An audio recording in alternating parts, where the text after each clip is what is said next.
Binabantayan na ng Armed Forces of the Philippines ang mga illegal na aktibidad na kinasasangkutan ng mga Chinese nationals. Samantala, gumagawa na rin ng mga hakbang ang mga tropa ng pamahalaan upang lalong mapalakas ang depensa ng bansa. Si Patrick De Jesus sa detalye. Ginagawa ng Sandatahang Lakas ng Pilipinas ang mga komprehensibong hakbang sa pagpapalakas ng depensa ng bansa. Alinsunod na rin ito sa direktiba ni Pangulong Ferdinand R. Marcos Jr. na pagtuunan ng AFP ang external threats.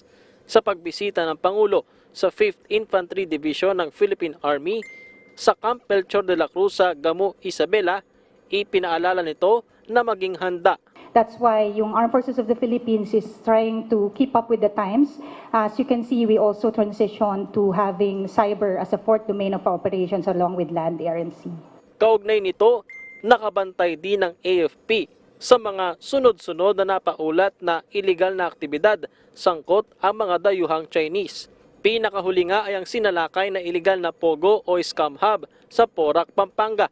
Pero para sa AFP, hindi pa masasabi na direktang banta ang mga ito sa seguridad ng bansa. Ang sabi nga natin dyan, these are contemporary security challenges. So titignan talaga natin lahat kung ano yung implications nito towards national security. And going back to that premise, no, that the Armed Forces of the Philippines will have the necessary contingency measures for these things. Right now, we are looking into deeper connections of the POGO for other violations which may go beyond common crimes. But can it be considered as national threat? We haven't yet reached the point. Tutulong naman ng AFP sa investigasyon sa umano'y Chinese military uniform na nakuha sa iligal na pogo sa Porac at may tatak na PLA.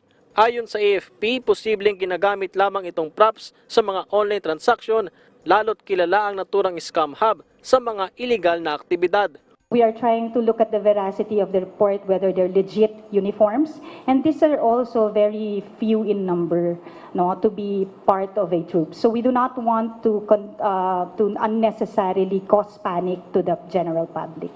Samantala, muling dumami ang mga barko ng China sa West Philippine Sea mula sa 125 noong May 28 hanggang June 3. Umakyat ang bilang sa 146 nitong linggo. Pinakamapapansin dito ang pagdoble ng bilang sa mga warship ng PLA Navy na 22. Ayon sa Navy, maaaring dahil ito sa ginawang military drills ng PLA Navy sa Sabino Escoda Shoal noong nakaraang linggo, kung saan sa kauna-unahang pagkakataon nga ay idineploy ng China ang kanilang hovercraft.